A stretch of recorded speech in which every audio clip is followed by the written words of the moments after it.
Hey everybody, Charles for HumbleMechanic.com. Today, I'm going to be taking your questions on recalls, timing belts, and turbochargers. This is episode 103 of the Humble Mechanic Podcast.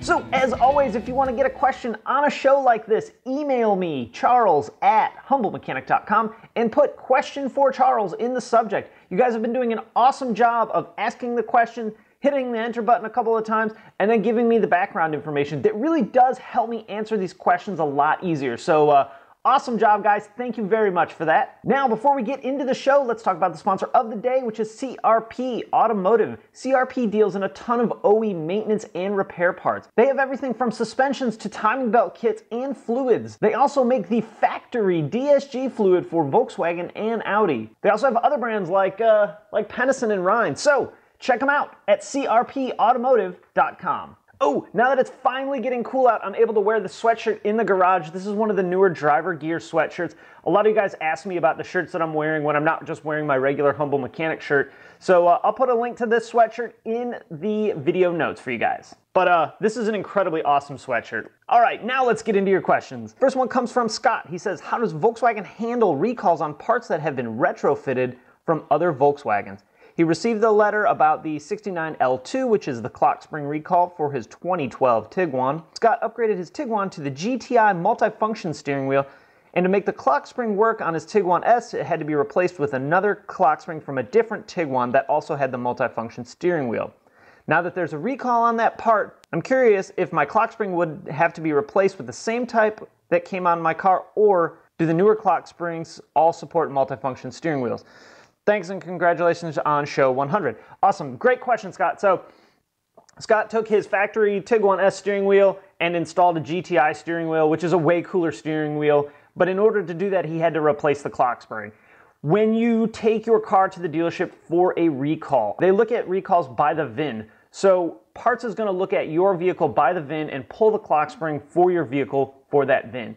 If the Clockspring that's in it doesn't match the Clockspring that it calls for, you're going to run into a problem. They're not going to go round and round and round and try and get the Clockspring that you swapped. This is an owner thing. So Scott took his steering wheel and replaced it with a different steering wheel, which is awesome. But when it comes to factory things and warranty, the VIN still shows his original steering wheel, his original Clockspring. And Volkswagen expects that that part number tied to the original one is the one that's going to be put in, or the updated version of that based on this recall. Or again, Scott, we don't even know that the entire Clockspring is going to be replaced at this point. I know they're working on different solutions, so this may not matter whatsoever. It really depends on what the solution is going to be. But let's, for a minute, for the sake of Scott's question, say that they are replacing the entire Clockspring.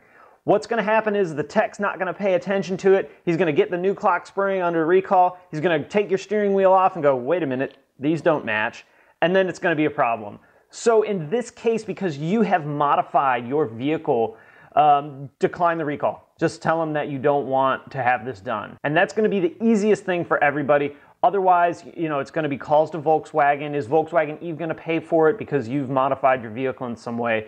Those are questions that I don't really know the answer to. We deal with that kind of stuff on a case-by-case basis.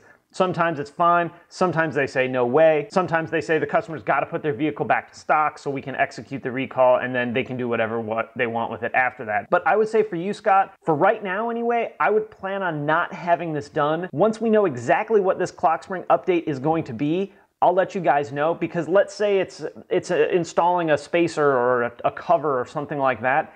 It may only be one part for all of them. We really don't know yet. If it turns out that it is a full Clockspring replacement, then yeah, definitely decline it. But until we get the exact repair, just hold tight. And if it does end up being a Clockspring, then you're going to have to probably decline it. But awesome question, Scott. That's going to come into play quite a bit, I think, with not only the Clocksprings, but with the diesel hardware and software updates as well. All right, next one comes from Bruce. I have a 2005 Jetta TDI with a sunroof. With all the rain we've been having in North Carolina, I've noticed my carpet is wet under the driver's side front and rear floor mats. I believe this is due to the left sunroof drain being clogged. Is there an effective DIY solution? Drain hole is small and behind the wind guard. I've tried to fish a line down, but lots of curves and no success. Any home solutions, or do I need to go to the dealer for this? Awesome question, Bruce. As a matter of fact, my Passat is parked right behind this camera for basically the same thing. The driver's side, there's a spot on the headliner where the sunroof drain has been leaking. Luckily for me, it's been leaking right at the junction point between the sunroof track and the drain, which is really easy to get to. I'm gonna have a DIY video coming. I actually think I've been able to talk our water leak guy into coming to do this for me so that he can do the repair and I can film it so we get a lot better quality DIY. So the first thing you need to do is you need to cut the drain end. If you open up the door, you'll see a little black nipple. You need to make sure that's cut. You'll probably get a bunch of dirt out of it, and if you do, that's a good thing. Once you do that, take a bottle of water and just drip it down in that track. If you can see the hole, Bruce, try and aim for that hole. Hey, make sure you have a towel so that you're not dumping that bottle of water into the cabin of the vehicle. But what you need to do is you just need to flush that out. Most of the time, as in like 95% of the time, that works. There are times where it's been so clogged up that the drain actually comes off of either the track at the top or the fitting at the bottom near where you cut that black nipple off. If that's the case, we're gonna have to do some disassembly and put all those pieces back on. But almost all the time, clipping that, flushing it with a little bit of water is the only thing you really need to do. Now, that's for the front drains. The back drains are a little bit different. The front drains are quite a bit shorter than the back drains. So the front drain starts about where your visor mirror is, and the bottom drain ends right where that thing is that you cut. But the back drains, you know, you got this much more sunroof track, and then they go all the way back and down. So there's a little bit more tubing that you have to worry about, and it's a lot harder to flush. But I would say the majority of the time it's the front drain that clogs. So start with that one, flush it out. If you don't get anything out of it, then we need to move to the back. And Bruce, hang tight because there's gonna be a DIY on how to do that coming. But yeah, what a bunch of crazy rain we had for the last few weeks in North Carolina, and those poor folks in South Carolina, flood after flood after flood. So probably a good show topic to do about flooded cars. Maybe I'll do that later in the week. So awesome question, Bruce, and hopefully that's a pretty easy fix for you. All right, next one comes from Hater. He says, I have a 2009 TDI Jetta, has about 84,000 miles on it, and it appears to be getting close to needing a timing belt tensioner and water pump. The dealership is wanting to charge me $1,500 for the job. The dealership with this new service guy seems to be a lot higher than I recall for repairs. Is it a case of prices went up, or am I getting ripped off? I don't want to say you're getting ripped off because off the top of my head, that doesn't sound too far away of what we would charge at my dealership for timing belt, tensioner, water pump, roller, the whole entire timing belt circuit, and including labor. I want to say off the top of my head, it's about $1,350 or so to have this job done. That's just kind of an off the top of my head guess. So really what it's going to depend on here is what parts are they replacing and what part of the country you're in. You know, our labor rate is whatever it is, but if you go to like New York or California or Chicago, I remember our labor rate now is less than the CarMax that I worked at in 1999.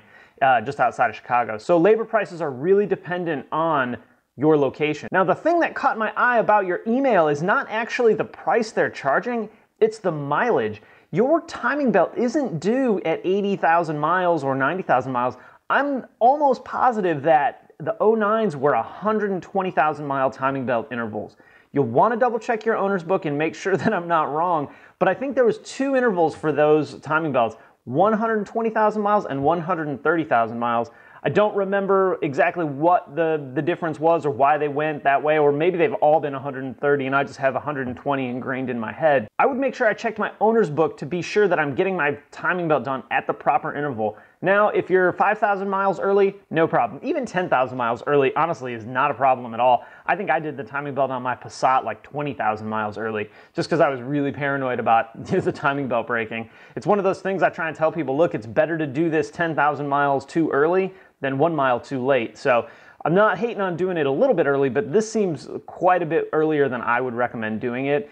And $1,500 is not out of the ballpark. There's a lot of parts that get put on. It's a pretty good amount of labor. And again, depending on what area of the country you're in, really can set the labor price. And parts have probably went up as well. I wouldn't be surprised about that either. What you can do is call around a couple dealerships, you know, and ask them what they charge for a timing belt. Maybe this dealership charges $1,500, maybe the one on the other side of town charges $1,350. They do the exact repair. If you prefer the dealership that quoted you this initial price, take it to them and say, hey, this dealership only charges $1,350. Will you guys match the price? And on something like a timing belt, odds are they probably will. And there's also the option of going aftermarket. You know, be very careful with your diesel going aftermarket, but if you can find a shop that has a reputation of being able to work on Volkswagens properly, I wouldn't hesitate to take it to one of them either. There's a lot of really, really good aftermarket shops that specialize in Volkswagen, Audi, or all German cars.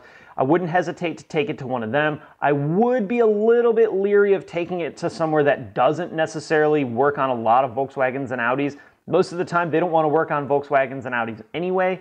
So really focus on either dealership and getting a price match, or taking it to an independent shop that focuses and specializes in Volkswagen Audi. So, great question. Double check your owner's book and hopefully you can get a better deal. All right, next one comes from Jim. It's regarding turbo cool down and regeneration of the diesel particulate filter. Charles, occasionally when shutting down my 2015 Passat TDI, that's the second engine variant, I noticed the higher idle and radiator cooling fans are running. I think I'm probably interrupting a DPF regen cycle. I would normally let the engine idle for 30 to 60 seconds before shutting it down to allow the turbo to cool down. My question is, am I cooking the turbo if I don't let the regen finish before shutdown?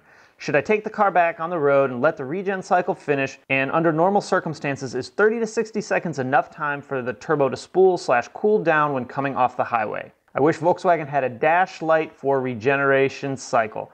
Jim, I think actually a light coming on could be a really good thing or a really bad thing. There's actually another question kind of along those lines that fits right in about lights that we're going to talk about in a minute. But so yeah, when you're hearing the idle come up and the cooling fans running full bore, you're most likely in the middle of a regen cycle. I've not ran into any issues with customers shutting it down during the regen cycle. It may push it into regen faster on the next time, but I've never experienced an issue where it was mid-regen and then you shut the car off and let's say the check engine light immediately came back on. These cars have to be designed to be able to shut down in the middle of a regen because unlike you, most everyone else is not willing to take the car back around the block or jump on the highway or drive another 4 miles because it's during regen.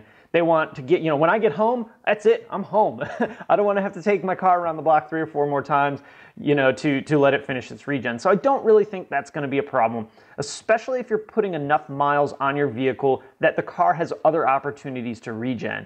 That's really the only time we see an issue is when you drive, 1.5 miles to work and 1.5 miles home and never drive the car anywhere else. That's when we see regen issues. But if you're putting any kind of mileage on your car, that shouldn't be an issue. Now, as far as a turbocharger cooling down and spooling down, 30 to 60 seconds is awesome. That's longer than I let mine cool down, but, and I think I may have mentioned this on another show, I'm not coming right off the highway. My neighborhood is maybe a 1/4 mile worth of road where I'm traveling at 10, 15, 20, 20 at the fastest miles per hour. So I'm basically in coast mode the entire way through my neighborhood.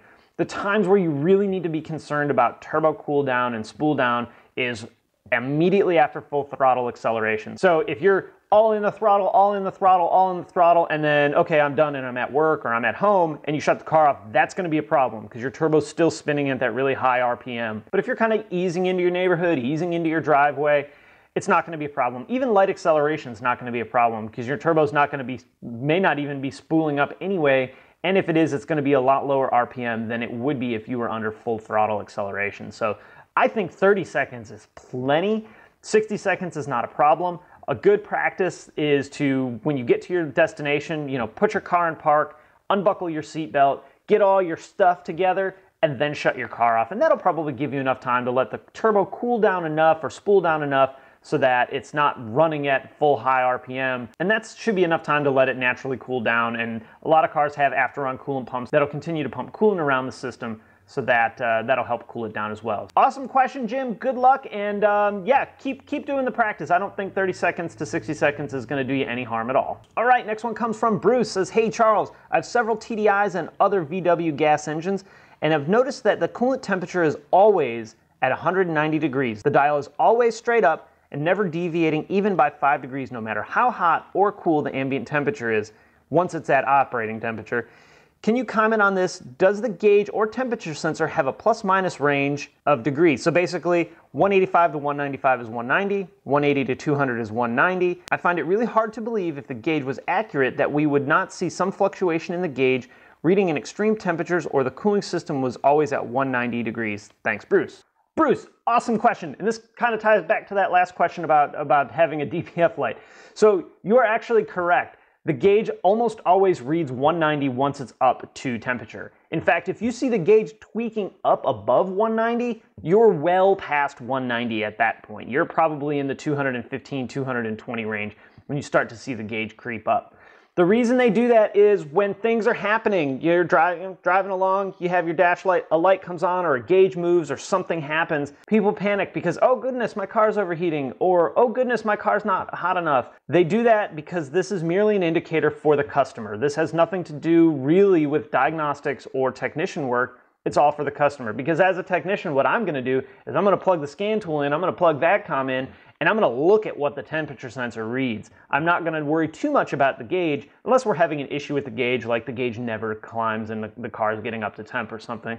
That's a little bit different of a scenario, but when it comes to customer interpretation of the gauge, the less movement that it has, the better off overall as a brand that you are. A lot of people aren't as tuned into what's going on with their car as some of you guys are, so any deviation of that gauge, if it goes up this much, they're gonna panic. If it goes down this much, they're gonna panic because they don't understand that coolant temperature fluctuates back and forth in your vehicle.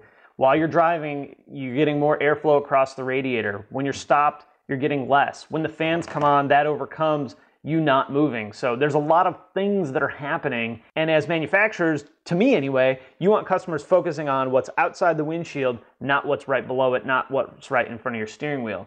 That's why when you see that gauge starting to creep up, almost always, once it gets past a certain threshold, you'll get some other kind of indicator. Either the coolant light will flash, or it'll beep, or it'll say stop cooling issue or something. I think my Passat says stop cooling warning or something like that. You'll get another indicator to let you know, hey, there really is something important going on. The little bit of deviation in the gauge is something that would drive some people insane. That would drive me bonkers if every time, you know, the fans kick down, I saw the gauge dip down and then climb up and then dip down. Even though I understand that that's actually happening, it's not something I want to have to think about until I have a problem. So you're right, it is not always at 190 degrees. There is a deviation where that needle will stay exactly at 190, and it's built because that gauge is for customer interpretation. And that's probably why they don't have a DPF regen light like Jim had mentioned, because most customers would think, oh my gosh, there's something wrong with my car if any light comes on. So awesome question, Bruce. And as long as your gauge is at 190, you're good to go. All right, guys, I got time for one more question. This is not really car related, but it was an awesome question. And this guy's from Holland, so I felt like I had to answer this question. It says, Charles, what do you as a beer connoisseur think about our Dutch Pride Heieken? Would love to see this question on a show. Always love the show. Greetings from Holland, Mateus. So awesome question, man. I gotta say, I'm not really much of a beer connoisseur so much as just more of an enthusiast. I guess maybe that's the same thing, I don't know. I was kind of down that connoisseur path and then broke off of it when my wife stopped working at the beer store and I had to start buying all of our beer. That kind of drove me back to the you'll drink whatever beer you have path. But I have to say, I think in my entire life, I might have only had one Heineken. And for what it is, it's a good beer. It's you know, just a standard lager, nothing wrong with that style of beer. Now it's not really my favorite style of beer, but I know a ton of people like it, and that's great. You know, I've really kind of taken beer kind of like I have taken to modifying cars. If it's what you like and you enjoy it, rock on. I don't want to say I don't care, but go for it. Just like with modifying cars, I could think it's the dumbest thing in the world, and if you like it and nobody's getting hurt because you're doing it, rock and roll. And again, beer's kind of the same way for me. I don't really hate on anybody for what beer they like. I think there's better alternatives to a lot of beers that people drink out there, but hey, if it's what you like, it's what you like. So awesome, man. Thank you for the question from Holland. That's super cool. One of the things I absolutely love about the internet is being able to get awesome questions from people around the world. So thank you for that. I really do appreciate it. All right, guys, I'm going to wrap it up there. If you have any questions or comments, post it in the comment section below. Hey, quick, be nice in the comments. You know, you guys can say whatever you want about me. I don't really care. It doesn't bother me. But when you start talking junk or, you know, saying not nice things about other people or to other people, I'm going to start deleting those comments because,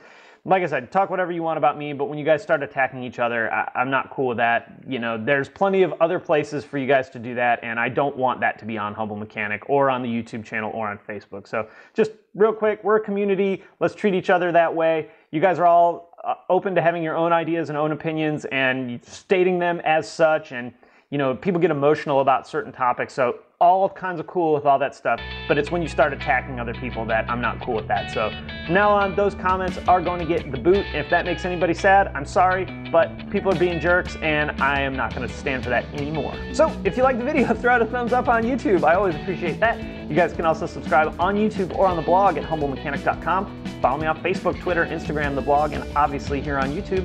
All right, guys, thanks for watching, and I will see you next time. It's an early Sunday, so no beer of the day, so we're on, I think, Whole Foods coffee. By the way, iced coffee is kind of my jam. Hot coffee's all right, but iced coffee is where it's at.